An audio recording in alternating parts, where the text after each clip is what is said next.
You're watching Morning at NTV.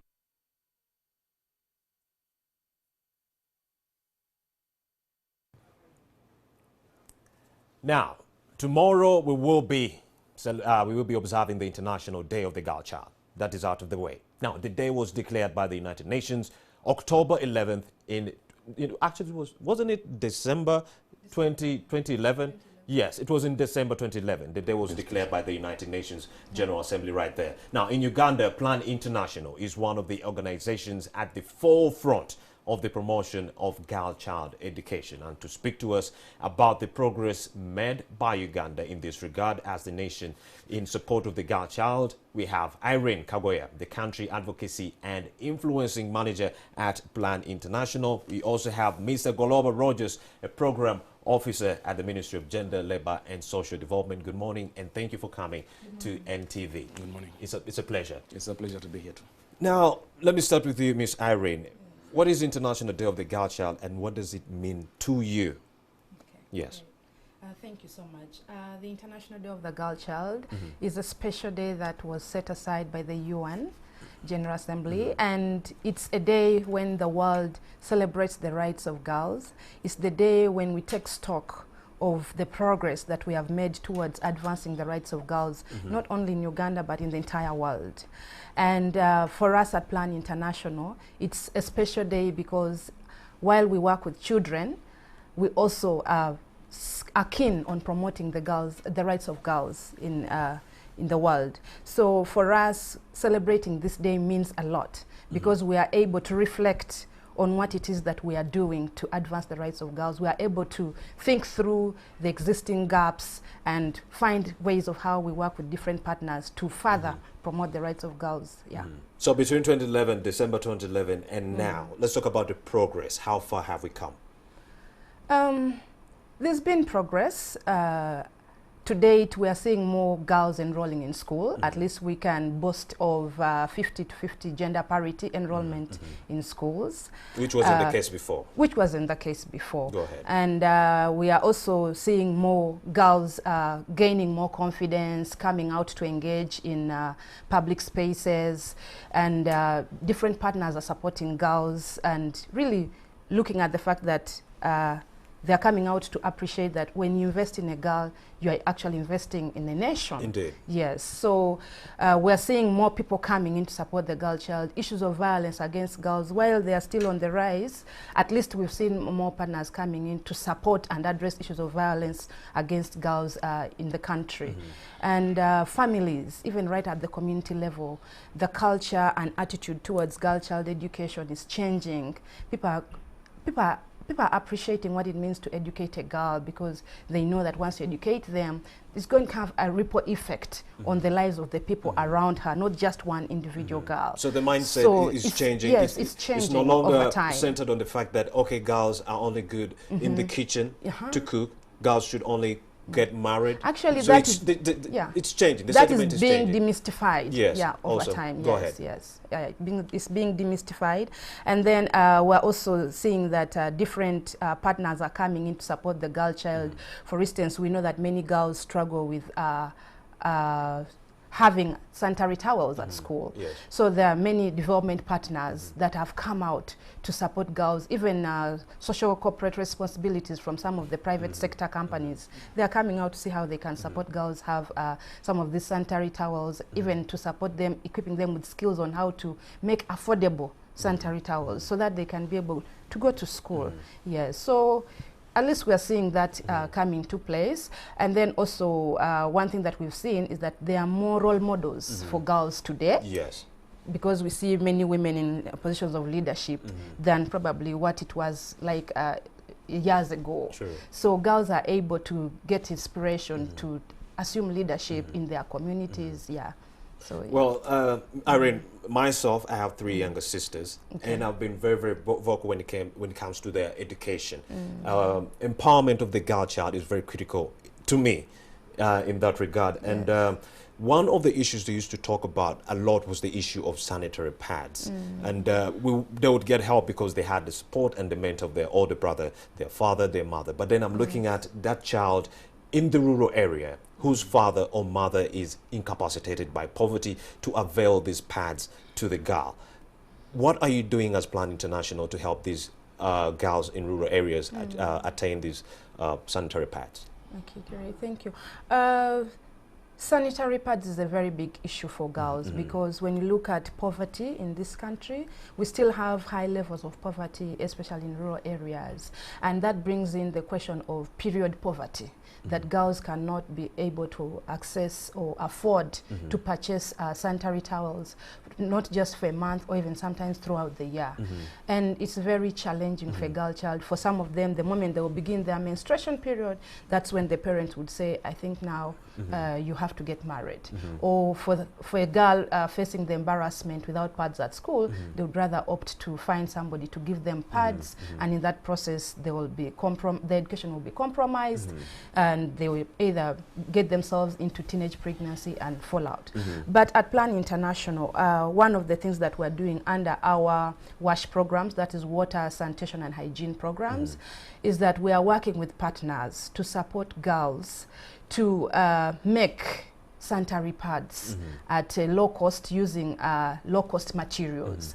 And this is something that we're working with partners to see that even boys in schools are taught how to knit these sanitary towels, especially the reusable sanitary towels. And with these, girls are able to at least access the materials that they can use when they're in their periods. And what's interesting is that we are now even working with boys, and when they are doing that, they get an opportunity to have conversation with both girls and boys, to be able to understand that having a period is not anything against anybody, but rather it's part of your growth as a human being. And for boys to also appreciate that they do not have to shame a girl just because either she has stained her skirt or anything like that, or dress, but to really understand that this is part of human nature. Yes, so they bring the girls and the boys together, they have these conversations, they have an opportunity to make those parts. But also what we're doing at Plan International is that with support from different partners, we are also putting up facilities, sanitary facilities that are able to support these girls in schools, especially when you look at girls in the emergency settings.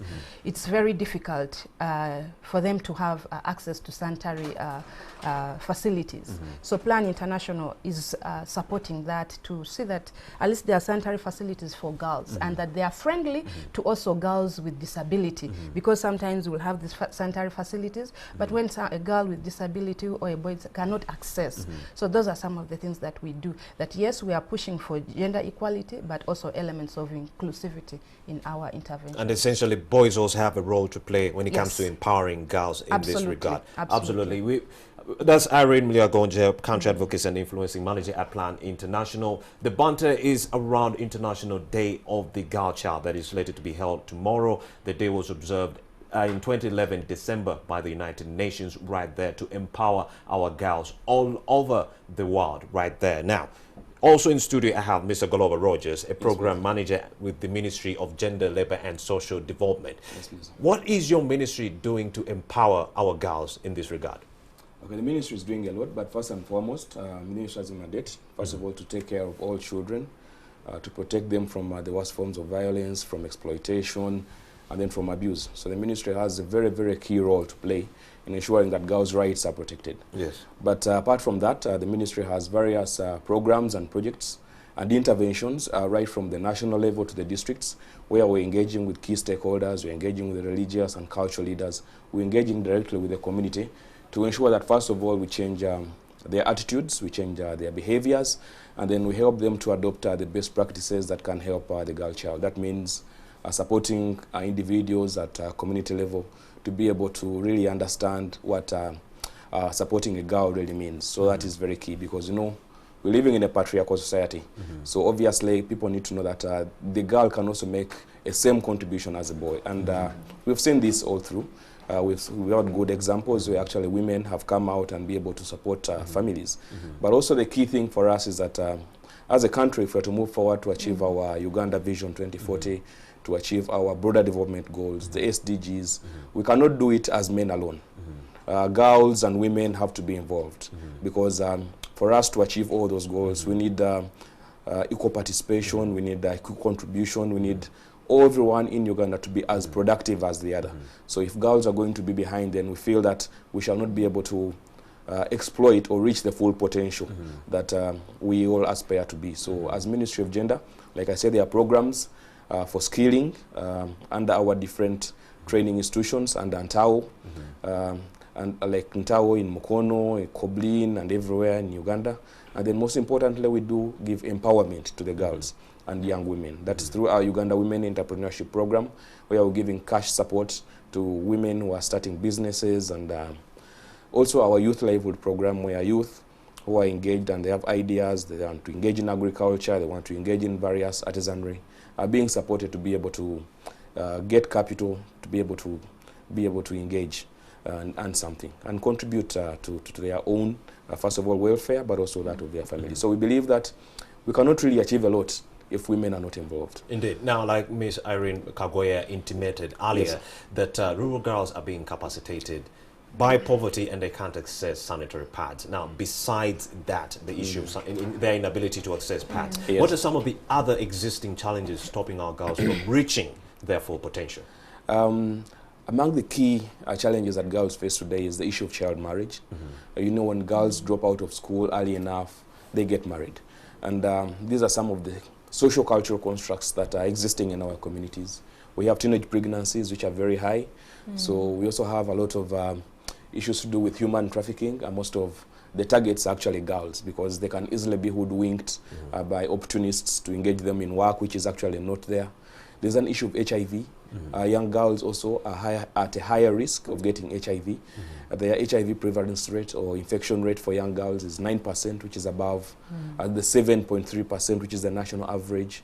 There are issues to do with violence against children. When we talk about sexual violence, when we talk about rape, we talk about defilement, all these are some of the challenges that girls face more than boys. We know boys also face some challenges, but at least more of them are targeted towards girls. So we believe that on this day we really come out to address, to really focus and send consistent messaging to all stakeholders that really desist from this, because whenever you abuse a girl, whenever you traffic a girl, you are ending her dream. Girls should also have dreams, and they should be able to make it, and it's our role to support them. So we're really trying to discourage the public, discourage the communities. We want to tell them to abandon those negative social norms towards girls, because we believe that they can also make a contribution to our nation's development. Now, in light of these developments, what is government and the partners doing to address these challenges? Government is doing a lot to address these challenges. First of all, changing the legislative framework. The international community has a number of laws that they bring in place. We have the SDGs now. We have the Convention on the Rights of the Child. We have the Convention on the Elimination of Discrimination Against Women. We have the Beijing Declaration. So government has actually localized some of these and included them in our laws. The 1995 Constitution. We have the Prohibition of Female Genital Mutilation Act. We have the Prohibition of Trafficking Persons Act 29, 2009. We have a lot of policy frameworks. We have National Communication Strategy Against Teenage Pregnancies. We have a lot of policies in place. But also we also don't make policies alone. We ensure that policies are implemented. So for example, at district level, we have district community development officers, we have probation officers who enable us handle all those legal cases where children are involved, especially girls also. We also have now in place in districts someone in charge of guidance and counseling, because we feel that is one of the key things. Psychosocial support is needed. We also have strengthened the health system to be able to, first of all, detect and notify and report issues of abuse. So if a child comes to a health facility, first of all, they need to get youth-friendly services, because when we talk about adolescent sexual and reproductive health, our system is now being supported to ensure that we're able to receive these young girls, we're able to receive the youth, address their challenges, talk to them, so that we can be able to support them transit from that crucial period of adolescence, so that they make proper use of it. Thank you, Mr. Golob. I believe you answered my question pretty clearly. Ms. Irene Kagoya, where do we need to improve as stakeholders? I think as stakeholders, we still have to do a lot to first and foremost address the social norms, attitudes and cultural practices against girls. Because there's a lot of stereotypes against girls. And this is done not only in the rural community, but even in the urban setting, where you'd think that actually somebody X have gone to school and they have an appreciation of these things. But when you look at the way girls are represented in society, it is very unfortunate. A recent report that was released by Plan International on the State of the World Girls Report, where 19 countries were engaged in a survey, girls, including girls from Uganda, revealed that actually the way they are portrayed in society undermines and undervalues them as human beings. So especially when you look at the way they are portrayed through media, various forms of media. So, and that is largely based on culture, on attitude, on social norms and beliefs from people, from ourselves. So that is one of the biggest challenges and things that we need to address, that we need to make sure that we tackle. And tackling that means doing a lot of sensitization, a lot of awareness raising, especially working with the groups that we do not ordinarily work with. You know, it's very important that we engage them to really understand that you cannot put out a film, for instance, or act as a comedian on stage and reinforce stereotypes that are demeaning to the person of a woman or a girl, because that in essence, whoever is watching reflects upon it, and very often they act in light of that. So you will walk on the streets of Kampala and somebody has the audacity to harass you, you know, and say, based on someone's joke. Yes, based on someone's joke. So until we begin to tear down these kinds of beliefs and attitudes and actions that demean the person of a girl, it will be very difficult, even if we put in place the laws, even if we inject more money into girl empowerment, until we change people's mindset and attitude towards girls, it's going to be very difficult.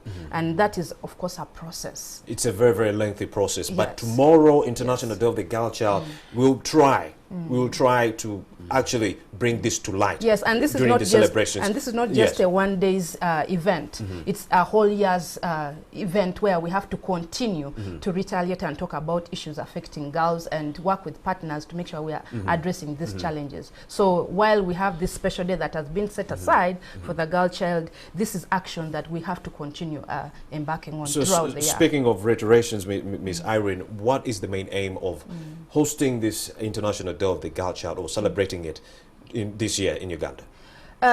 Looking at the theme, this year is Girls Force. Unstoppable. Unscripted, unstoppable. Meaning that there are so many things that are holding girls back. You know, girls have not been given the opportunity to be who they want to be in their own original form and authenticity. That there are so many things that are altering who girls can be and stopping them from reaching their aspirations as individuals. So reflecting on that theme for us this particular year, and as we celebrate the International Day of the Girl Child, we are looking at those challenges and what it is that we can do better, especially as stakeholders that are working to support girls in this country. What can we do better? What can we do differently, you know, to see that we address the existing challenges? So for us, the International Day of the Girl Child gives us that opportunity. And also it gives girls the opportunity to speak about the issues that concern them. Because during this time, girls are given the platform to engage. For instance, today there are girls in Luwero who will be meeting in a dialogue to discuss some of the issues that are affecting them. And tomorrow during the International Day celebrations, which are going to be presided over by the First Lady and Minister of Education and Sports, the girls are going to have an opportunity to present, to interface with her, to present their issues to her. So it brings that opportunity for girls to influence leaders to act and take more action. That is very awesome. Now, Mr. Goloba, what is the program for the International Day of the Girl Child celebrations tomorrow? Okay, the program has already started because we're having this show. Like you said, there's a children's symposium which is taking place, or a girls symposium in Luwero. But tomorrow we shall have a roundtable discussion, first of all with selected individuals, that's country representatives from our development partners, that is the UN Family, Plan International, and also the district local government. So that roundtable basically enables the key stakeholders to identify some of the challenges and solutions to those challenges facing girls, and also how to support girls actually in fulfilling their rights. Then after that we shall have a big exhibition, because like like the theme for this year's celebration is Girl Force, Unscripted and Unstoppable. We are going to showcase areas where actually girls have actually overcome these stereotypes, where girls have overcome the various negative social norms and been able to make it. Girls who have dropped out of school but then gone back to school, girls who have ever gotten pregnant before but then resisted, girls who are having challenges of FGM but then also went on to be able to achieve a lot. Girls coming from poor backgrounds or poor families, but then also reading hard and achieving. So we want to showcase and give those examples because there are many girls out there who need that inspiration. Indeed, Mr. Goloba Rogers, and we are running out of time at this juncture. Maybe I'll just engage you two with one question. Yes, please. Since embracing the 1995 Beijing Declaration, have we made any progress? Yes. 40 seconds, 40 seconds. We've made a tremendous progress. Like she said, we've achieved gender parity in education. We have reduced child and maternal mortality rates. We have reduced infant mortality rates. We have increased the number of children going in school. We have increased the infrastructure in health and education. We have seen a lot of girls achieving, girls completing school, girls in workplaces. We have seen equal representation in places of leadership. For example, 35% of our parliamentarians are women. So that is a very, very big achievement. And we believe that we cannot take that for granted. We cannot take that for granted. Ms. Irene, in a nutshell, have we made any progress? Yes, certainly we've made progress, like he has mentioned, and I want to repeat, but we still have a number of challenges that we have to address. That yes, girls are going into school and we've achieved the 50-50 gender parity, but when it comes to completing school, girls are still facing a challenge that they cannot fully complete school because of the issues they face in between their education. So even when we are saying that girls are assuming leadership, we are seeing more in parliament, that still we have a challenge that even when they struggle, they have to struggle to get there. The road is not as smooth compared to the male folk for girls. So it's very difficult. And even the number is still small in terms of the leadership. So we need to see more women out there assuming leadership so that other girls can be inspired. Then when you look at media itself, again, media, and I think for me this is a message that we have to strongly send out, that media of all forms needs to also do more to make sure that girls are equally represented. And indeed we have. Thank you, Ms. Irene Kagoya, Country Advocacy and Influencing Manager with Plan International. We also had Mr. Goloba Rogers, Program Manager right there at the Ministry of Gender, Labor and Social Development. Thank you for having made the time to speak to NTV. It's been wonderful to have you, helping us demystify these issues surrounding the girl child in light of the celebrations that are anticipated tomorrow as the world actually observes International Day of the Girl Child. Tomorrow, look out for that. Now, our next conversation will be business after this short break. Keep it here on Morning at NTV.